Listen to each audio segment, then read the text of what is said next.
Hi hello வணக்கம். இது உங்கள் சிவி ஜோன். சொல்லாரம் எப்படி இருக்கீங்க? ஈனைக்கு பற்றினா ஒரு சம்பவம் வந்துட்டு பயங்கர வைரலாக போயிட்டு அது மட்டும் இல்லாமல் விஜய் சேதுபதி அவருடைய ப்ரொமோ வந்திருக்கும், கண்டிப்பாக நீங்கள் பார்த்துருப்பீங்க. ஸோ சாண்ட்ராக்கு இன்றைக்கி அதாவது நடிப்பு அரக்கின்னு பேர் அதுங்களும் வாங்கிட்டாங்க. ஏன்னா அது முக்கியமாக எதுக்காக வாங்கினாங்கன்னா விஜய் சேதுபதி எபிசோடில் பார்த்தீங்கன்னா பூனைக்குட்டி மாதிரி உட்காந்துட்டு இருக்காங்க. அப்படியே பதட்டம். விஜய் சேதுபதி கலாச்சிருப்பார் பாருங்கள். அன்றைக்கி நடந்த சம்பவம் இன்னும் அவங்க கண்ணில் நிற்கிது. முகம் எவ்வளோ பதட்டமாக இருக்குன்னு. பதட்டமாகாதீங்க, நீங்கள் சேஃபாக தான் இருக்கீங்க, உங்கள் குழந்தைங்க பார்ப்பாங்களா இல்லையா அப்படின்லாம் கலாச்சிருப்பார். அது உண்மையிலேயே அல்டிமேட்டு. அதை இன்னும் அவங்களுக்கு ஒன்றும் புரியல. அவர் உண்மையிலேயே நம்ம கலாய்க்கிறாரா இல்லை நம்ம அந்த மாதிரி இது பண்ணிட்டோமா அப்படின்றது அவங்களுக்கு இன்னும் புரியல. ஆனால் நம்மளுக்கு பச்சையாக தெரிஞ்சுது. சரிங்களா? ஸோ அதையும் இன்றைக்கி கமெண்ட்ஸில் போடுறாங்க. இன்றைக்கி சாண்ட்ரா எப்படிப்பட்ட பர்ஃபார்மன்ஸை காமிக்க போகிறாங்க. ஏன்னா இந்த ஜெயிலில் சாண்ட்ராவும் திவ்யாவும் பண்ணுற அட்டகாசம் இருக்குது பார்த்தீங்க, அநியாயம் பண்ணுறாங்க உண்மையிலே. அப்போ அவங்கள ஃபேஸில் வேறு மாதிரி இருக்குது. அதே மாதிரி விக்ரம் வேலை சொல்லும்போது அவங்க ஃபேஸ் ரியாக்ஷன் நீங்கள் பார்த்துருப்பீங்க. அதே விஜய் சேதுபதி அவர்கள் எபிசோடில் பார்த்தீங்கன்னா அப்படி இருக்காங்க. சரி, இப்போ என்னென்னா நிறைய பேர் கமெண்ட்ஸில் பிரஜன் தான் இந்த பிக் பாஸ் வீட்டை விட்டு போக போகிறான்ற மாதிரி சொல்கிறாங்களே, அது உண்மையாக அப்படின்ற மாதிரி நிறைய பேர் கமெண்ட்ஸ் பண்ணுறீங்க. பட் இப்போ வரைக்கும் அஃபிஷியலாக எந்த நியூஸுமே வரல. சரிங்களா? அது மட்டும் இல்லாமல் அவங்களுக்கு ஏன் இந்த மாதிரி வீடியோஸ்லாம் இப்போ நியூஸ்லாம் பரவுது அப்படின்னா, இன்றைக்கி ஒரு சாங் வேக்கப் சாங் நடந்துச்சு. எப்பயுமே பார்த்தீங்கன்னா அந்த வேக்கப் சாங்கில் ஒரு க்ளூ வைப்பாங்க. அது இப்போ வர வர விடுகதை மாதிரி ஆகிப்போச்சு. ஏன்னா எல்லாமே அந்த சாங்கை பார்த்துட்டு இது இவங்க தான் இருக்கும், அவங்க தான் இருக்குன்னு அது சந்தோஷமாக இருக்குது. அது ஒரு கண்டுபிடிப்பு மாதிரி. சரிங்களா? நம்மளும் அந்த வீடியோ வாரம் போடுறோன்னு வச்சுக்கோங்க. நல்லா இருக்குது அது கேட்குறதுக்கு நல்லா இருக்குது. நடக்குதோ இல்லையோ அது ஒரு சந்தோஷமாக இருக்குது. இப்போ இன்றைக்கி என்ன சாங் வந்துச்சுன்னா தென்னாலி படத்தில் இஞ்சிருங்கோ இஞ்சிருங்கோ அந்த மாதிரி ஒரு செய்தி கட்ட சந்தோஷத்தில் 10 கிலோ ஏறுதுங்கோ அந்த மாதிரி ஒரு சாங். சரிங்களா? ஸோ நம்ம இன்றைக்கி நோட் பண்ணதில் பார்க்கும்போது பார்த்திங்கன்னா பிக் பாஸ் கேமராவில் காமிப்பார் நிறைய விஷயங்கள். இப்போ இதுக்கு முன்னாடி அர்ச்சனா டைட்டில் வின்னர் ஆகும்போது ஒரு இடத்துல டைட்டில் வின்னரை பற்றி பேசும்போது அர்ச்சனாவோட அந்த பைக்கு காமிச்சிருப்பாங்க, அர்ச்சனா அப்படின்னு வந்திருக்கும். இந்த மாதிரி சில விஷயங்கள்லாம் காமிப்பாங்க. அப்படின்னு பார்க்கும்போது நம்மளுக்கு அந்த கேமரா ஆங்கிள் எங்கே காமிக்கிறாங்க இந்த ஒரு சில விஷயங்கள் பார்க்கும்போது இன்றைக்கி அதிகப்படியாக சுபிக்ஷாவையும் விக்ரமையும் தான் காமிச்சிட்டே இருந்தாங்க. விக்ரம் போகிறதுக்கு வாய்ப்பே இல்லை, ஆனால் சுபிக்ஷாவை காமிச்சிட்டே இருந்தாங்க. என்னடா அது எப்பயுமே இல்லாத அளவு காமிக்கிறாங்களோ அப்போ நம்மளுக்கு டவுட் வருது, சுபிக்ஷாவாக இருக்க வாய்ப்பு இருக்குது. அதே மாதிரி ஓட்டிங்ஸ் பார்த்திங்கன்னா ரொம்ப கம்மியாக இந்த வியானாக்கு இருக்குது. அந்த அன்அஃபிஷியல் ஓட்டிங் பார்க்குறீங்களா, அதில் வியானாக்கு எக்கச்சக்கமாக ஓட்டு கம்மியாக இருக்குது.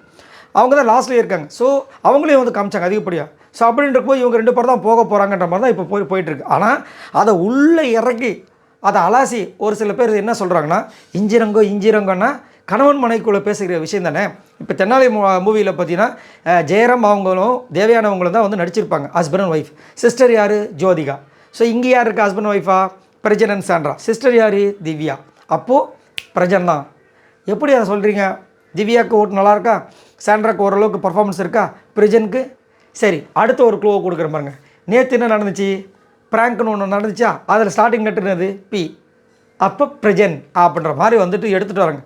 ஓ, நீங்கள் இப்படி வரீங்களா அப்படின்ற மாதிரி இருக்குது. ஸோ ஆனால் என்னையை பொறுத்த வரைக்கும் பிரஜன் ஏதோ ஒன்று பண்ணுறாரு, எதுவுமே பண்ணாமலால ஏதோ ஒன்று பண்ணுறாரு. ஆனால் சாண்ட்ராவால் கொஞ்சம் கண்ட்ரோல் இருக்கார்.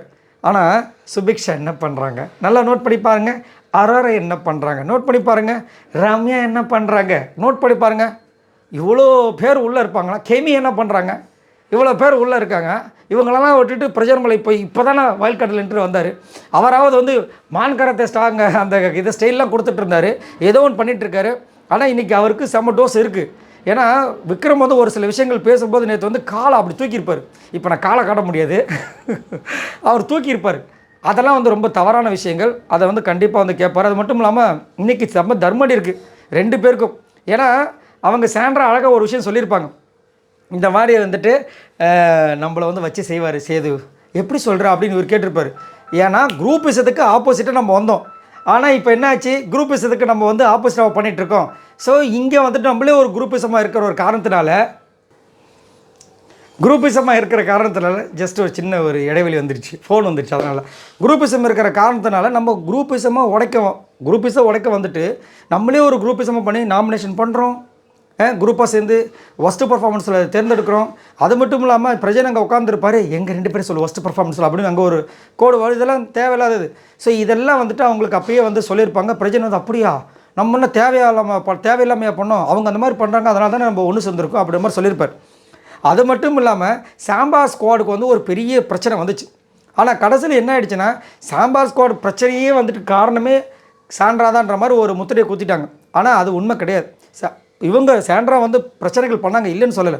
ஆனால் சாண்ட்ரா சாம்பார் ஸ்குவாட் வந்துட்டு அந்த பாயிண்ட் வந்து கம்மியாக வந்ததுக்கு முழுக்க காரணம் இவங்க கிடையாது. அந்த டீம் பழி வாங்கிட்டாங்க. அந்த மாயாவிஸாக இருந்தாலும் சரி, ஃப்ளஷ் ஃபைட்டர்ஸ் வந்து பழி வாங்கிட்டாங்க. அவங்க கொடுத்துருந்தா இவங்க வின் பண்ணியிருப்பாங்களே. கனி வந்து ஒரு பெரிய குற்றச்சாட்டு வைக்கிறாங்க. அது மட்டும் இல்லாமல் கனிக்கு எனக்கு ஒரு பெரிய டோஸ் இருக்குது, அது வேறு விஷயம். ஏன்னா நல்லவங்க மாதிரி வேஷம் போகிறான்னு சொல்லிட்டு, அதாவது ஒரு டீமாக ஒரு விஷயம் பண்ணும்போது கனிலாம் வந்து சரி மண்டையாட்டிட்டு அங்கே வந்துட்டு நம்ம வாட்டர்மெலன் சார் சூப்பராக ஒரு விஷயம் சொல்லியிருப்பார். கனி வந்து இதை வந்து பிரம்மாஸ்திரமாக யூஸ் பண்ணுறாங்க.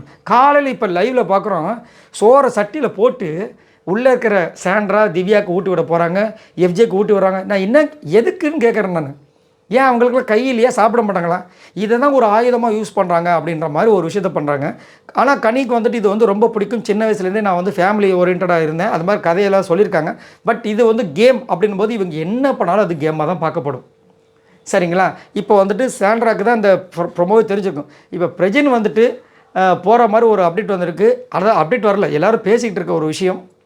ஆனால் என்ன கேட்டிங்கன்னா கண்டிப்பாக வந்து பிரஜன் போகக்கூடாது, இன்னும் கொஞ்ச நாள் வரணும். ஏன்னா காலையில் வந்துட்டு அவங்க 2 பேரும் ஒரு விஷயம் சொல்லியிருப்பாங்க, அது ரொம்ப மனசை வந்து நெகிழ மாதிரி ஆகிடுச்சு. ஏன்னா அதுதான் காட் கிஃப்ட்டுன்னு சொல்லுவாங்க பார்த்தீங்கன்னா, அந்த மாதிரி ஒரு விஷயம் நடந்திருக்கு. என்னென்னா காசே இல்லை, அவங்க 2 பேரும் சொல்கிறாங்க, அழுதுகிட்டே சொல்கிறாங்க, டூ ஆர் டை சிச்சுவேஷனாக. ஜெயிலில் இருந்துட்டு சாண்ட்ரா சொல்கிறாங்க, இவங்க டூ ஆர் சிச்சுவேஷனு. வெளியில் நம்ம வந்து ஹீரோவாக தெரிய ஆரம்பிச்சிட்டோம். ஹீரோவாக தெரிஞ்சதுனால நம்மளுக்கு என்ன கஷ்டங்கள் இருக்க போது எல்லாருமே நினைப்பாங்க. நம்ம வெளியே போய் சொல்ல முடியாது நான் எவ்வளோ கஷ்டப்படுறேன்னு. என்னடா பண்ண போகிறோம், குழந்தைங்க வேலை இருக்குன்னு சொல்லிட்டு நான் இருக்கும்போது இந்த பிக் பாஸ் வந்துச்சு. 2 பேருக்கும் எவ்வளோ பெரிய விஷயம் பாருங்கள். இது வரைக்கும் பிக் பாஸ் ஹிஸ்ட்ரிலேயே நடக்கலை. ஒரு கல்யாணமான கப்பல் வந்து உள்ளே வர விஷயங்கள். ஆனால் ஃபர்ஸ்ட் டைம் இந்த விஷயம் நடந்திருக்குன்னா அது அவங்களுக்கு ஏதோ ஒரு காட் கிஃப்ட் தான். ஸோ உள்ளே வந்தவங்க இது வரைக்கும் சும்மா வந்து மிக்சர் சாப்பிட்டுட்டு இருக்காங்க கேட்டிங்கன்னா, தப்போ சரியோ ஏதோ ஒன்று பண்ணிகிட்ருக்காங்க. அது வந்து மாற்றுக்கிறதே கிடையாது. அது டாஸ்க்காக இருந்தாலும் சரி, எல்லாத்துலேயும் அவங்களோட ஃபுல் எஃபர்ட் கொடுக்குறாங்க. அதே மாதிரி சாண்ட்ரா பார்த்தீங்கன்னா பேசும்போதலாகவே ஆகிட்டாங்க, அது பெரிய விஷயம். ஏன்னா சாண்ட்ரா இப்போ வந்து விஜய் பர்வதி அப்படி தான் வந்தாங்க, கமருதி அப்படி தான் வெளியே தெரிஞ்சார். எல்லாம் நல்லது பண்ணி நாங்கள் சூப்பராக நல்லவங்க அப்படின்ற மாதிரிலாம் வரல, எல்லாம் சண்டை போட்டு கெட்ட பேர் வாங்கி இப்படி தான் வெளியே தெரிய ஆரம்பித்தாங்க. அந்த மாதிரி தான் சாண்ட்ராவும் பண்ணுறாங்க, பிரஜனும் பண்ணிகிட்ருக்காரு. ஆனால் உள்ளே பார்த்தீங்கன்னா சுபிக்ஷா அப்படியே சமத்து குழந்தையாக இருக்காங்க, கெமி சமத்து குழந்தையாக இருக்காங்க. இவங்களாம் என்ன பண்ணுறாங்க அப்படின் போது இவங்களை அனுப்பக்கூடாது. ஏன்னா இன்னும் இருக்கட்டும், இன்னும் ஒரு 2-3 வாரம் இருக்கட்டுமே. ஆனால் இவங்க டாப் 5க்கு வருவாங்களான்னு கேட்டிங்கன்னா அது எனக்கு தெரியாது. அது வந்து என்ன நடக்க போகுது இல்லை. ஆனால் பிரஜன் வந்து கொஞ்சம் கரெக்ட் பண்ணி அவரோட கேமை விளாண்டா மேபி சாண்ட்ரா வெளியே போனால் இவரோட கேம் ஃபுல்லாக வருமா அப்படின்னு கேட்டால் தெரியல. ஆனால் வரதுக்கு வாய்ப்புகள் எக்கச்சக்கமாக இருக்குது. அது வந்து நார்மலாக ஒரு காமனான விஷயம் தான். ஒரு ஹஸ்பண்ட் அண்ட் ஒய்ஃப் வெளியே போகும்போது ஹஸ்பண்ட் பார்த்தீங்கன்னா உலகத்துலேயே இந்த மாதிரி ஒரு நடிப்பை பார்த்துருக்கவே மாட்டீங்க, அந்த மாதிரி பம்பிக்கிட்டு இருப்பார். இதே ஒய்ஃப் இல்லாத நேரத்தில் ஃப்ரெண்ட்ஸு கூட பார்த்தீங்கன்னா நான் தான்டா கிங்குன்ற மாதிரி ஒரு அட்டகாசம் பண்ணுவாங்களே, அந்த மாதிரி தான். அது நேச்சுரல் தான். ஸோ இது வந்துட்டு அவருக்கு ஒரு பெரிய ப்ரெஷர். அது மட்டும் இல்லாமல் அவங்களுக்கு சப்போர்ட் பண்ணி ஆகணும், இல்லைன்னா வீட்டுக்கு போனால் அடி விழுகும், சோறு கிடைக்குமா கிடைக்காது அப்படின்னும்போது அவருக்கு ஒரு ப்ரெஷர். ஸோ இவங்க 2 பேருமே உள்ளே விட்டது வந்துட்டு ஒரு சரியான ஒரு ப்ரெஷர் வந்துட்டு மற்றவங்களுக்கு இருக்கோ இல்லையோ இவங்க 2 பேருக்குள்ளே இருக்கும், முக்கியமாக பிரஜனுக்கு இருக்கும். ஸோ பார்க்கலாம் என்ன நடக்குது. ஆனால் இன்றைக்கி எனக்கு தெரிஞ்ச மேக்ஸிமம் பிரஜன் போகிறதுக்கு வாய்ப்பு இல்லை. ஆனால் இவங்க சொல்கிற விஷயங்களாம் வச்சு என்ன வருது ரிசல்ட் அவங்களுக்கு வருதுன்னா பிரஜன் அப்படி சொல்லிட்டு இருக்காங்க. பட் எனக்கு தெரிஞ்ச வந்துட்டு கேல வந்துட்டு ஒருத்தங்க யாரோ போக போகிற மாதிரி ஒரு தகவல் வருது. கே யாராக இருக்கும், கனி ஆல்ரெடி போகிற லிஸ்ட்டில் இருந்து போயிட்டு உள்ளே வந்துட்டாங்க, கெமியாக இருக்குமோ அப்படின்ற மாதிரி தோணுது. அதுக்கப்புறம் வேறு யார் கேல கமுருது தான் இல்லையே லிஸ்ட்லேயே. அப்போ ஒரு வேளை கெமியாக இருக்கும் இல்லை கனியாக இருக்குமோ அப்படின்ற மாதிரி தோணுது. நீங்கள் உங்களோட கருத்துக்களை சொல்லுங்கள். பாய் நண்பர்கள், மறக்காமல் சப்ஸ்கிரைப் பண்ணிட்டு பாருங்கள் மக்களே.